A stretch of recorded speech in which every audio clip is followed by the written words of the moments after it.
Recently, a article got passed to me titled America Can't Prevent and Control Type 2 Diabetes. So why aren't we? It was an interesting article. It was an article that presented a few common myths and misconceptions about type 2 diabetes and about the issues that surround type 2 diabetes, in which four distinct conclusions were raised. The four distinct conclusions were the person is responsible for the issue. There's a structural societal issue.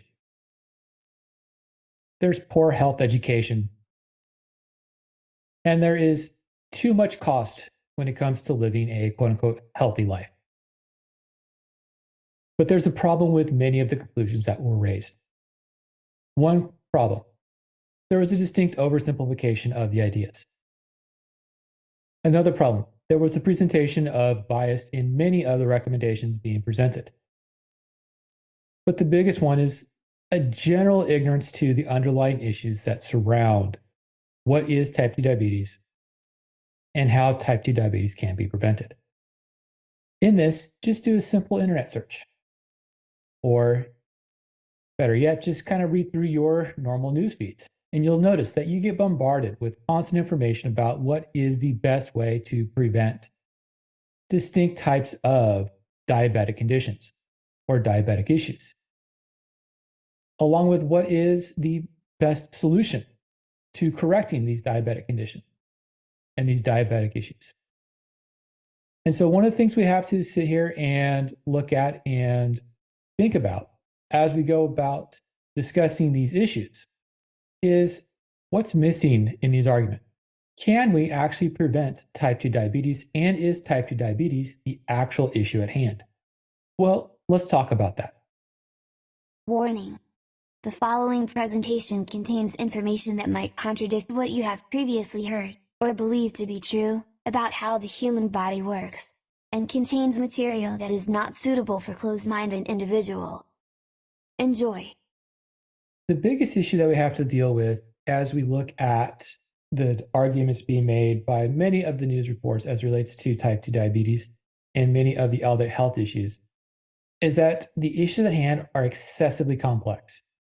And we tend to attribute a single factor to being the root cause for all of the issues that come into play, in which we will misrepresent the various principles that come into play as relates to health issues and how lifestyle and lifestyle choices will impact those health issues.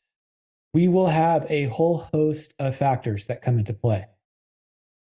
Most of what we're going to discuss here is covered in much more detail and in much more depth in a couple of articles that I published almost a decade ago now, as relates to the issues of fatness, fitness, and overfatness, in which overfatness is not the idea of obesity as presented within the media, but is the idea that accumulation of fat mass leads to many of the non-communicable health issues that have become the plague of the current century. As a movie line goes, the cure for the plague of the 20th century, and I've lost it. And the problem is that we want to look at a single root cause and a single root cure as being a cure-all. And the problem is that there's not a cure-all here. What we have to remember is that when we're looking at the issues as relates to the type 2 diabetes, as is referenced in the news article, is that it comes from a continuum that is the interactions between fitness and fatness factors. Fitness and fatness factors is the relationship between intracellular, intratissue signals that are going to lead to or inhibit levels of inflammation that can lead to disease status, in which we have this continuum going from, in terms of our fitness, from highly inactive through sedentary to overfat to active to highly active and fit. And as we move across this continuum, when we're in the overfat, inactive, sedentary mode, we tend to have an increased risk for disease. That doesn't mean that just because I have excessive fat mass and am inactive, sedentary, I will automatically have a disease state. It simply means that I have an increased risk for having a disease. And most of the diseases that we look at are metabolic diseases in this case. And that's where we get this interaction between intracellular and intertissue signals, hormone signals, that lead to increased stress and increased inflammation. Where if I have high amounts of fatness factors, factors that are going to trigger inflammation, and low amounts of fitness factors, factors that are going to reduce inherent levels of inflammation, I am going to have an increased risk for disease.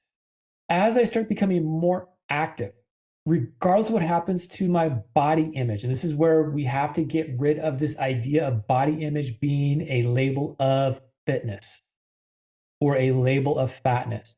Just because an individual looks a certain way does not mean that they are healthy or not healthy. It's just what they look like. And that body image issue is more about ideals of health than it is about the idea of health. It's about the ideals of attractiveness more than the idea of attractiveness, which goes into a whole other discussion about why we see distinct population markers in distinct populations where we have high amounts of obesity or high amounts of overfatness, as I like to talk about in terms of the physiological aspect of the issue. When we have high fatness and low fitness, we have an increased risk for disease. As I become more active, as I start to change my fitness factors, regardless of what happens to my body image, I start to reduce my relative risk for disease. As I combine that reduction of risk for disease with ever increasing amounts of fitness and ever reducing amounts of fatness.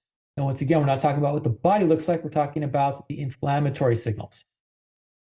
I become more and more fit, and the more fit I am, the more likely I am to be able to respond appropriately to stresses, accurately to stresses, and be relatively flexible in how my body responds to the various stresses that it encounters on a daily basis, and thus able to maintain homeostasis. If we simply just look at what's out there, we have to remember is that a lot of the messages that we see as relates to this idea of fitness and fatness issues comes from a marketability issue and a marketing issue more than it comes about from a health issue.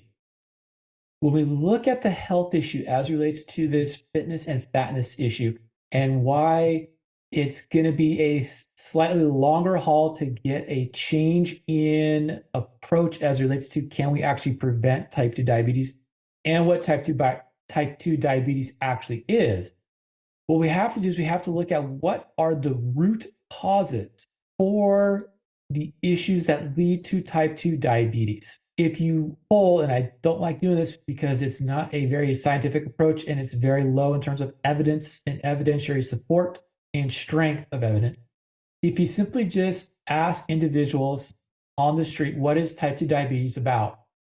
They're going to discuss it in terms of sugar and sugar metabolism. And that's an incorrect way of viewing type 2 diabetes.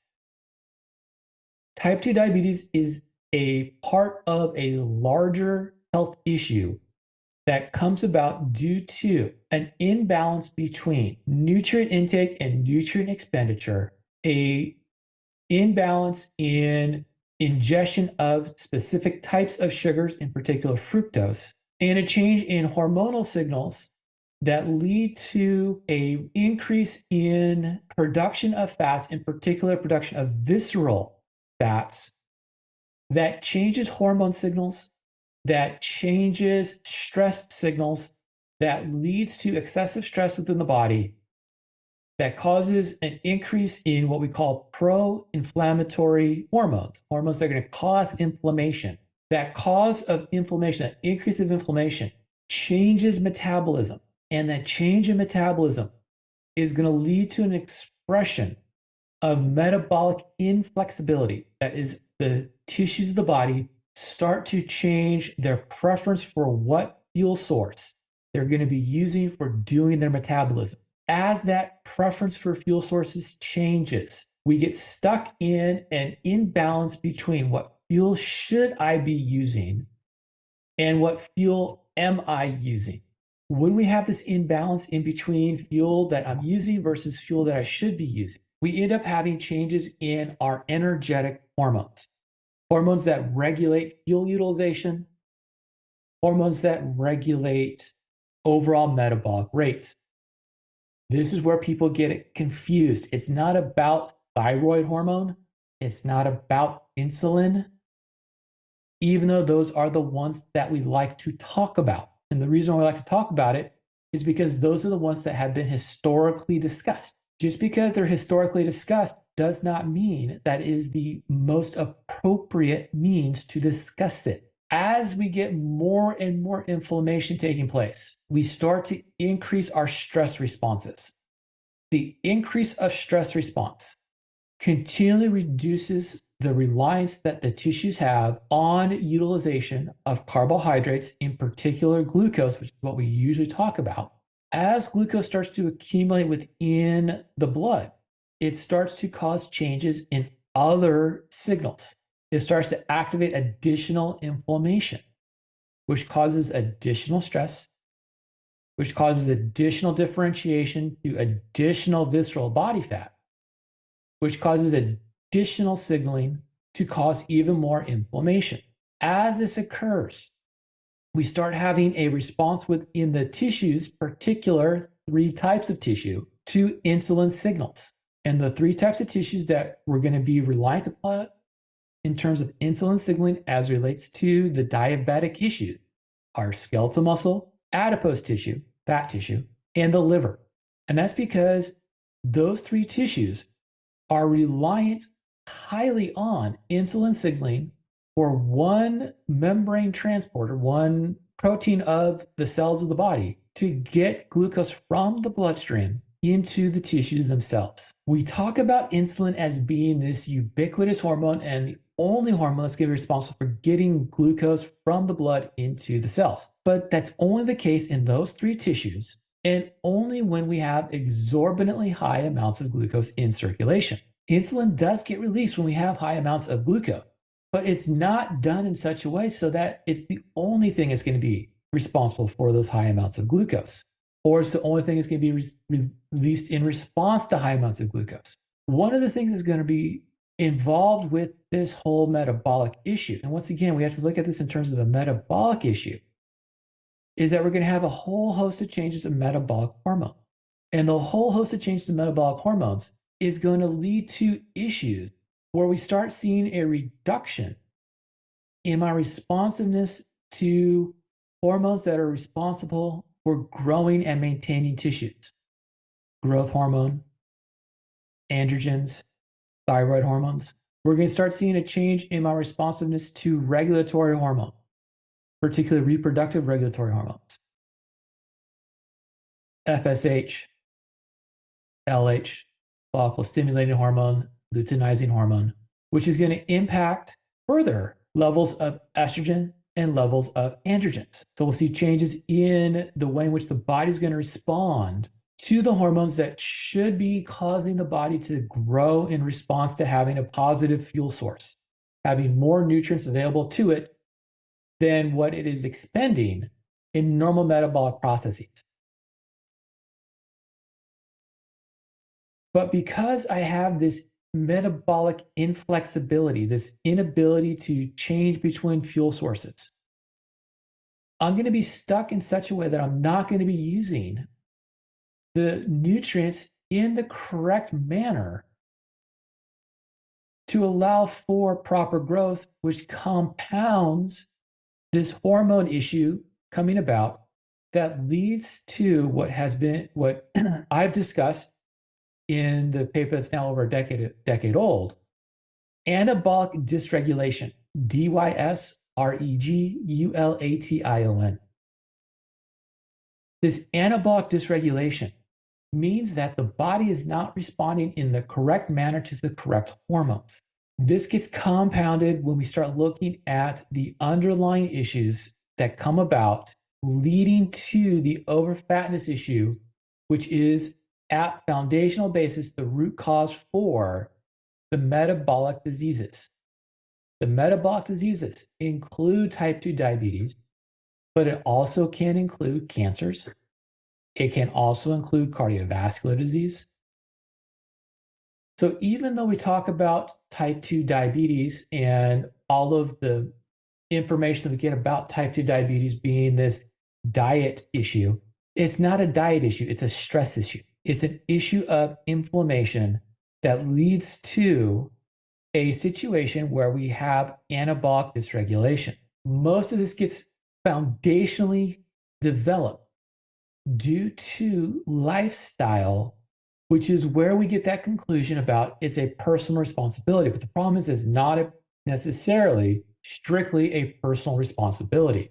And it goes back into the fact that we have all of these various factors that come into play that lead to the development of the diseases. We have about 5 distinct things that are going to come into play as it relates to the physiology of the issue. And that is the appropriate amount of physical activity or exercise stimulation, the nutritional foundation for the individual, the gender and the age of the individual, the level of adiposity, the level of body fatness for the person. And once again, this is not what the person looks like. This is their body fat percentage, in particular, visceral body fat percentage, relative to their fat-free mass, the mass of bone, muscle, and organs of the body, and the psychological adherence that the person has to choosing the appropriate exercise stimulus and nutritional basis for their gender, for their age, and for their psychological well-being. And this is where we get into one of the other conclusions that was raised that is not quite correct, which is there is this societal structural issue. The problem is that because of the way in which everything is set up within the way in which lifestyle choices and lifestyle diseases develop, is that you cannot differentiate the personal choice from the societal pressures and societal stresses. What happens in terms of how the society indicates the person should behave impacts the psychology of the individual and the wantingness for that individual to do what is best for them to do in terms of nutritional status and level of physical activity. And it's not just about type 2 diabetes, even though that's what the article was discussing, but it's also about all of the other metabolic diseases. Type 2 diabetes is one of the multitude of metabolic diseases that fit within the non-communicable disease, the diseases that impact overall health that cannot be transmitted from individual to individual. That psychological issue here feeds into the issue of bias and the issue of cultural impact on choices, in which there is a distinct difference that can be seen within the quote unquote Western society and the quote unquote non-Western society in terms of gender roles, meals and eating, appropriateness for physical activity, and appropriateness for foods. Without taking those into account, we end up having a biased perspective within most of the medical professionals and healthcare professionals that indicates that everybody should be doing specific things and only these specific things as a means to improve overall fitness within that continuum of fitness versus fatness factors, as relates to the ability to have an improvement in health and a reduction in overall risk for disease development. But the problem is that if we approach this in a biased perspective, we ignore the individual's self-motivational factors that we need to get to in order to reduce that individual's relative risk for an increase in fatness factors and a reduction in fitness factors that will increase the relative risk for disease. This comes into play when we start looking at play and physical education within the school system and peer pressures around individuals that at childhood have an increased relative fatness to fitness ratio. These tend to be the children that, while will play, do not have this self motivational desire to run around in the same manner that their school age peers would. Yet, if you give them other opportunities by which to increase their physical activity beyond just free play, to organized sports, to resistant exercise, you would see an increase in self motivation towards those activities, which would increase their fitness factors and reduce their fatness factors. We see the same type of self motivation, self selection issues when it comes to type of nutrition, where we may recommend specific nutritional aspects for children based off of our preference for food without understanding the distinct differences in metabolism of a child versus the metabolism of an adult.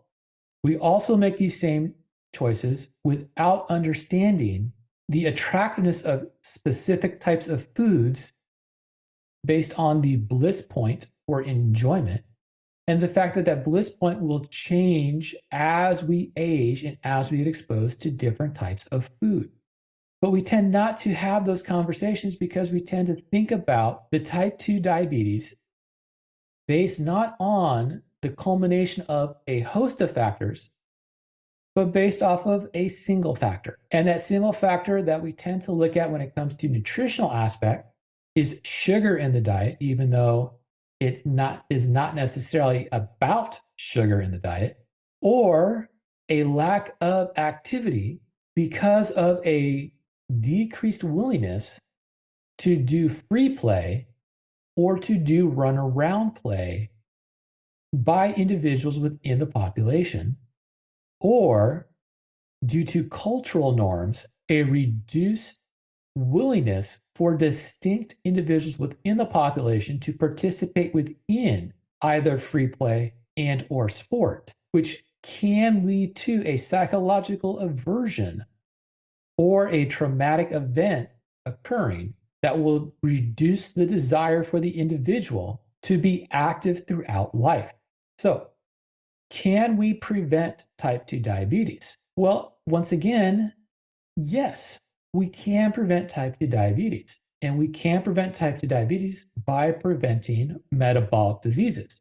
But in order to prevent type 2 diabetes by preventing metabolic diseases, we have to develop a means by which we can negate many of the snake oils that are out there, many of the get fit fast ruses that are out there, discuss diet and discuss physical activity in such a way that we actually do not oversimplify or present an approach that is coming from our own skewed perspective as to what is best for the individual. Within this skewed perspective, one of the things that we must be very careful of is not providing the psychological harm to the individuals who are at risk for developing metabolic diseases, where instead of developing a metabolic disease, they instead develop an eating disorder, a body dysmorphic issue that comes about due to how we approach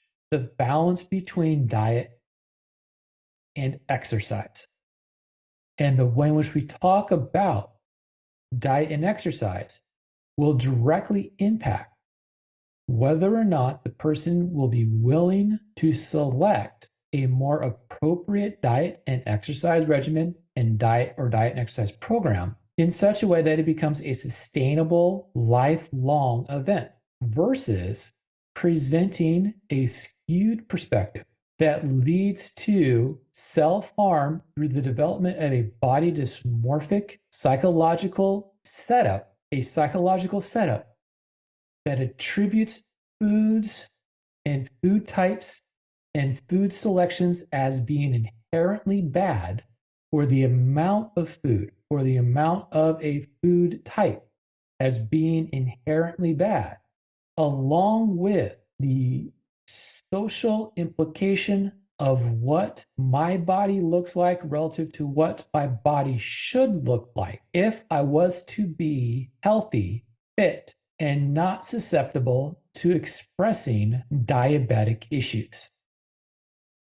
Well, thanks for listening. We're going to pick up this discussion a little bit later on as we talk about the various types of diet and exercise that has been reported as being of benefit, as well as the issues that surround the individuals attempting to combat the overfatness through diet and exercise. Please make sure to like and subscribe if you enjoy what we're putting out. Please feel free to share, and we would very much appreciate if you would share what we're putting out with all of your friends and family.